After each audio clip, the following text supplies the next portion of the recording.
రాతిండి పాత్రల కొన్ని నీళ్లు పోసి వేడి చేసి ఒక గాజు గ్లాసుల పాత్రలో ఉన్న నీళ్లు పోసి ఇంకో గాజు గ్లాసుల సాధారణ నీళ్లు పోసి చూడుర్రి. ఇగో రాతిండి పాత్రలంగా తీసిన నీళ్లను చూస్తున్నారు కదా, ఇదే మన పానాలని చిన్న దెబ్బతీస్తది.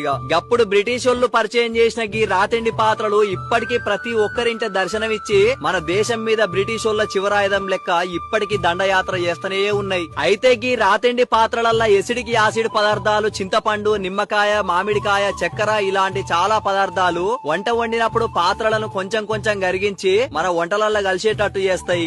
అగో గట్ల వంటలల్లో కరిగిన అల్యూమినియం మన శరీరంలోకి వెళ్లి క్యాన్సర్ రావడం, కీళ్ల నొప్పులు, ముఖ్యంగా మోకాళ్ల నొప్పులు, షుగర్, బీపీ ఇట్లా స్లో పాయిజన్ లా మారి మన మరణానికి దారితీస్తది. మరిగా బ్రిటిష్ వాళ్ళు అలవాటు చేసిన ఆరోగ్యం ఖరాబు చేసే రాతిండి పాత్రలల్లో వంటలు బంద్ చేసి స్టీల్ పాత్రలల్లో ఎంతో ఆరోగ్యాన్నిచ్చే మట్టి పాత్రలల్లో వంటలు చేసుకుని ఆరోగ్యంగా ఉండుర్రి. మళ్ళా అట్లనే మర్చిపోకుండా ఈ వీడియోని అందరికి షేర్ చేయుర్రి.